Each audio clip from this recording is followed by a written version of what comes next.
Crime Story, les rendez-vous d'Alfred Hitchcock, racontés par Serge Sauvian. Aujourd'hui, à gorge déployée, d'Anne-Marie Burrage.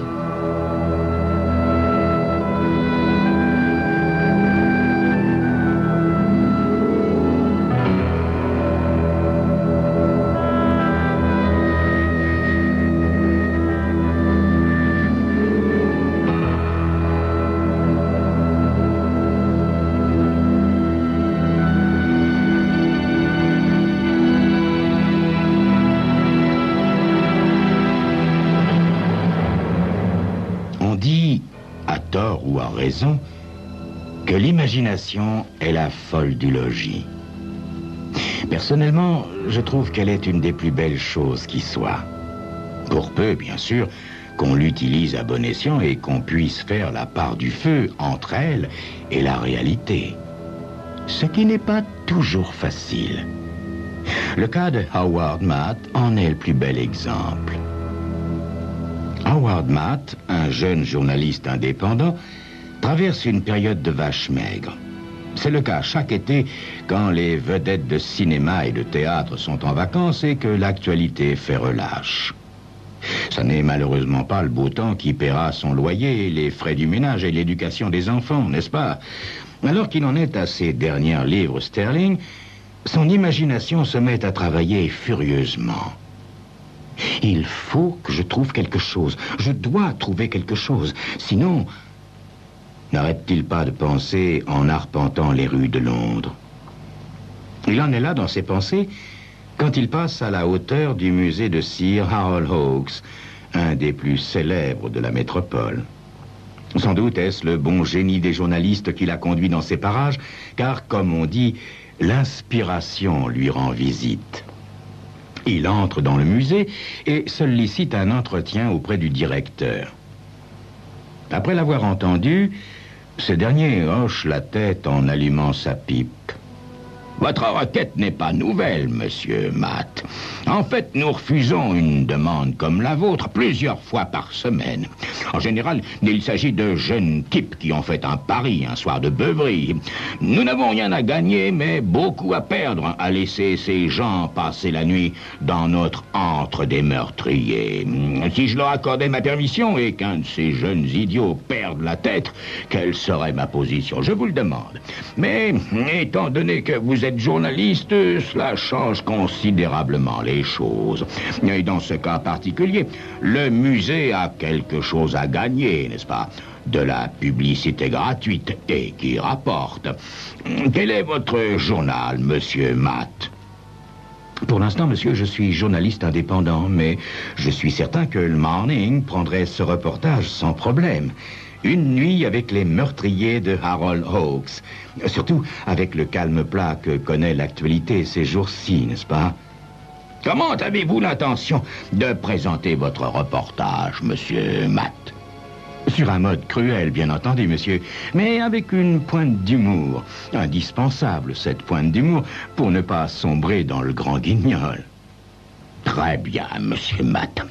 Je vous avouerai que votre proposition me tente. Mais je tiens à vous prévenir que ça n'est pas une mince épreuve que celle que vous allez subir. Pour ce qui me concerne, je pense que je serais totalement incapable de passer une nuit avec tous ces mannequins qui représentent les types les plus effrayants et les plus vils de l'humanité. D'ailleurs, je vous avouerai que les visiteurs qui fréquentent la pièce du crime ne sont pas poussés par les sentiments les plus nobles. Bien, monsieur Matt, quand voulez-vous passer cette terrible nuit? Mais pourquoi pas ce soir, monsieur? Très bien, monsieur Matt, très bien.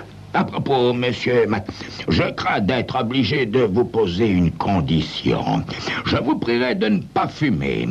Cet après-midi, voyez-vous, dans l'antre des meurtriers, un sinistre plaisantin a crié au feu et ça a créé une fameuse pagaille mettant les gardiens de fort mauvaise humeur. Howard suit le directeur dans une enfilade de pièces où des employés sont occupés à revêtir de leur linceul des hommes d'État, des artistes et autres personnalités muettes. Il le fait passer par un portillon et le précède dans un escalier de pierre mal éclairé qui donne l'inconfortable impression de conduire dans un donjon. La pièce dans laquelle ils arrivent est de forme irrégulière avec un plafond voûté, faiblement éclairé par des ampoules dépolies. Une pièce dont on a accentué l'atmosphère inquiétante, une pièce qui incite à parler à voix basse. Les meurtriers de cire sont debout sur des socles numérotés.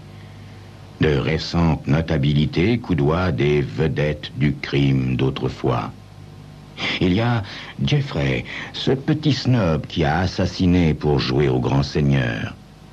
À quelques mètres, Miss Hardy qui a été pendue pour d'innombrables crimes sexuels. Robert Half qui ne pourrait tromper son monde avec sa face bestiale. Ah, voici Ellis, monsieur Matt. Qui croirait que ce bonhomme insignifiant est l'auteur de 24 meurtres. Et voici notre vedette, monsieur Matt. Le seul du lot à n'avoir pas été pendu. Le mannequin que le directeur désigne est celui d'un petit homme mince qui ne dépasse pas le 1,55 m. Il porte une moustache considérable, de fines lunettes ovales et un imperméable kaki. Howard ne parvient pas à comprendre pourquoi ce visage si doux a quelque chose de répugnant. Il recule d'un pas et demande « C'est un assassin ?» « Plutôt, oui, » fait le directeur. « C'est le docteur Gaudin, le Jack l'éventreur parisien. Vous le connaîtriez à coup sûr si vous étiez français. Il a semé la terreur pendant des mois et des mois.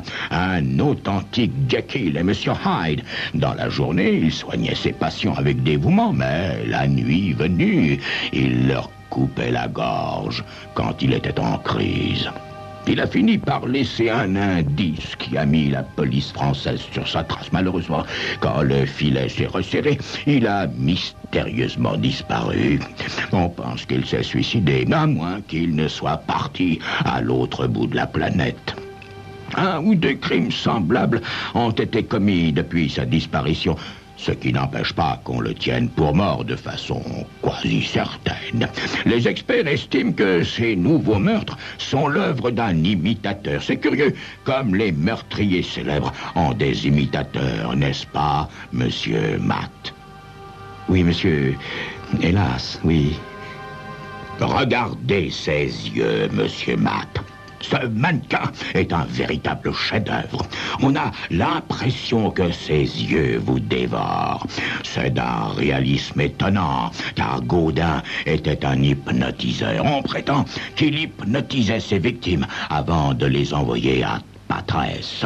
S'il n'avait pas agi ainsi, on se demande comment ce petit bonhomme aurait pu exécuter son horrible besogne. On n'a jamais relevé de traces de lutte sur ses victimes. Monsieur le directeur, regardez, j'ai l'impression qu'il bouge, dit Howard, frissonnant de terreur.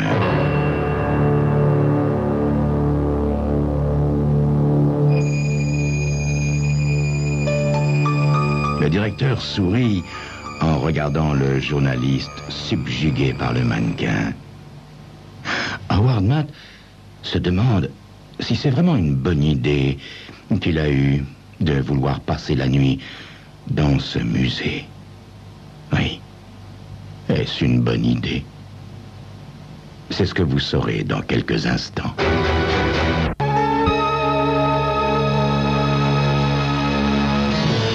Je vous assure, monsieur le directeur, il m'a semblé le voir bouger. Vous aurez plus d'une illusion d'optique avant la fin de la nuit, cher monsieur Matt, fait le directeur en lui tapotant affectueusement l'épaule. Je regrette de ne pas pouvoir vous donner davantage de lumière, mais pour des raisons évidentes que vous comprendrez, nous désirons que cette pièce soit aussi lugubre que possible. Eh bien, bonne nuit, monsieur Matt. Après le départ du directeur, un gardien de nuit vient apporter un fauteuil à Howard. C'est un jeune gaillard du genre plaisantin. « Où voulez-vous que je mette le siège, monsieur ?» Ici, pour que vous puissiez bavarder avec le petit Ellis. Il se fera un plaisir de vous raconter ses 24 meurtres dans le détail. Ou alors, près de la mère Hardy, qui vous fait les yeux doux comme si elle avait besoin de tendresse. Howard sourit. Le bavardage du jeune gardien est le bienvenu. Il dédramatise, en quelque sorte, l'ambiance de l'endroit. Allez, bonne nuit, monsieur. Si vous avez besoin de moi, je suis là-haut, hein. N'hésitez pas. Et un conseil, ne les laissez pas s'approcher de vous, ni toucher votre cou avec leurs mains froides et gluantes. Contentez-vous de regarder cette brave Miss Hardy. Je crois qu'elle a un petit béguin pour vous. Howard éclate de rire lui aussi et souhaite bonne nuit au jeune homme. Enfin, finalement, c'est plus facile qu'il ne l'a imaginé. Il fait rouler le lourd fauteuil et le place dans l'allée centrale, tournant le dos au docteur Gaudin. La lumière constante et faible qui tombe sur les effigies de cire accentue leur caractère de façon fort déplaisante. Et puis, ce silence anormal, presque effroyable. L'air est aussi stagnant que l'eau au fond d'une mare. Pas le moindre souffle pour agiter un rideau et faire trembler une ombre. Ça doit être comme ça au fond de la mer, pense Howard, en se demandant comment intégrer cette phrase dans son papier du lendemain. Bon, ce ne sont que des figures de cire, ajoute-t-il. Aussi longtemps que cette pensée dominera toutes les autres, ça se passera bien. Cependant, cette pensée, si réconfortante soit-elle, ne le sauve pas longtemps du malaise provoqué par le regard fixe du docteur Gaudin qui, il le sait, est dirigé sur sa nuque.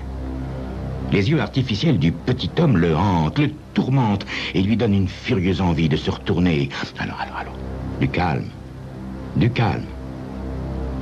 se dit-il. Si je me retourne pour regarder ce mannequin habillé, ce serait admettre ma peur. C'est alors que dans sa tête s'élève une autre voix. C'est parce que tu as peur que tu n'oses pas le regarder. Pendant quelques longues minutes, les deux voix se querellent silencieusement dans sa tête. Finalement, Howard fait pivoter son fauteuil et regarde derrière lui.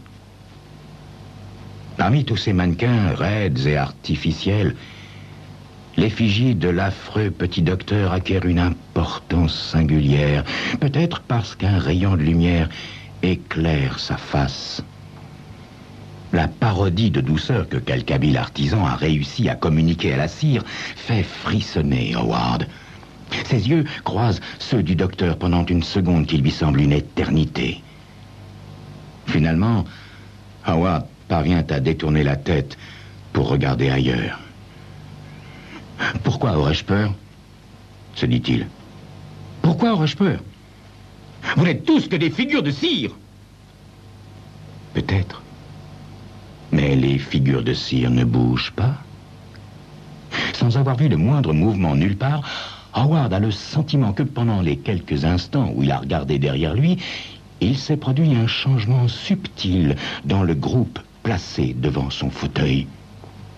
Ellis, par exemple, semble avoir viré d'1 degré sur la gauche.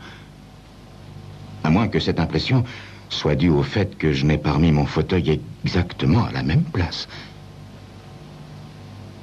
Howard retient sa respiration pendant un moment, puis aspire profondément pour recouvrer son courage.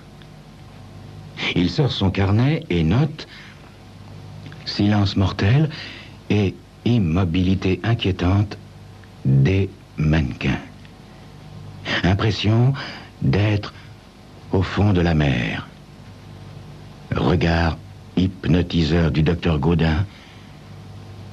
Les sujets semblent bouger dès qu'on ne les observe plus. » D'un coup sec, Howard referme son carnet et regarde par-dessus son épaule. Il n'a vu ni entendu le moindre mouvement, mais une sorte de 6e sens l'a prévenu que quelque chose a bougé. Il jette un coup d'œil sur Ellis, qui continue de sourire d'un air idiot, comme pour dire « C'est pas moi ». Naturellement, c'est pas lui. Ni aucun d'entre eux. Ce ne sont que ses propres nerfs. Mais s'agit-il vraiment d'une hallucination? Howard se lève admis de son siège. Non, ça ne peut pas continuer ainsi. Il ne va pas passer la nuit avec un tas de figures de cire qui remuent dès qu'on a le dos tourné, n'est-ce pas? Il se rassied, gêné. Ne vient-il pas de se montrer aussi ridicule que lâche? Oh, heureusement qu'il n'y a personne pour me voir, se dit-il en souriant à moitié. En tout cas, pas tous ces personnages immobiles. Il doit s'accrocher à cette idée et tout ira bien. Mais alors, pourquoi cette inquiétude silencieuse tout autour de lui? Quelque chose qui ne brise pas complètement le silence et qui reste en dehors de son champ de vision. On croirait des élèves insupportables dans une classe qui profitent de ce que le professeur a le dos tourné pour remuer et murmurer et qui s'arrêtent dans leur attitude dès que le professeur se retourne vers eux. Brusquement, Howard se retourne et fait pivoter son fauteuil complètement. Il regarde bien en face le mannequin du docteur Gaudin, le mannequin aux yeux hypnotiseurs. Soudain, Howard sursaute. Ses yeux se dilatent et il s'écrie « Bon sang, tu as bougé!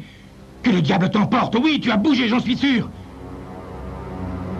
Puis, il reste assis, comme paralysé, aussi immobile que les sinistres sujets de cire qui l'entourent. Les gestes du petit docteur Gaudin sont lents et mesurés quand il descend de son piédestal avec le plus grand soin. Il met délicatement pied à terre et s'assied au bord de l'estrade, en face d'Howard, immobile. « Bonsoir, monsieur. Je ne m'étais jamais douté que j'aurais eu un compagnon cette nuit, » dit-il dans un anglais sans accent. « Vous ne pouvez ni bouger ni parler sans mon consentement, mais vous pouvez m'entendre parfaitement. Figurez-vous, monsieur, que je viens de vous hypnotiser. Je pense que vous avez droit à quelques explications.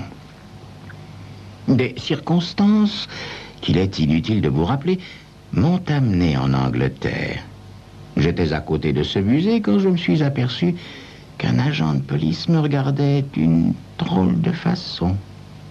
Aussi suis-je entré ici. En entrant dans cette pièce, une idée m'est venue. Alors j'ai crié au feu. Et lorsque tous ces visiteurs idiots se sont précipités vers la sortie, j'ai caché le mannequin qui me représentait sous l'estrade et j'ai pris sa place. Je dois avouer que ça a été épuisant de rester ainsi des heures et des heures sans bouger. J'ai même failli être pris quand un petit garçon s'est exclamé qu'il m'avait vu bouger. Si ça avait été un adulte. Voyez-vous, monsieur le journaliste, je suis collectionneur. Oui. Il y a des gens qui collectionnent les antiquités, d'autres les bagues de cigares ou les timbres. Moi, je collectionne les gorges. Le docteur Gaudin s'arrête et contemple la gorge de Howard. Je remercie les circonstances qui me permettent de satisfaire une fois encore mon caprice habituel. Dommage que vous ayez un cou si maigre, monsieur. Personnellement, j'aime les hommes avec de gros coups rouges. Il fouille dans sa poche intérieure et en extrait un long rasoir. Cher monsieur, Je vais vous poser la question civile que posent tous les barbiers bien élevés. Le rasoir vous convient-il, monsieur? Bien. Voulez-vous avoir la bonté de lever très légèrement le menton? Voilà. Merci. Merci, monsieur.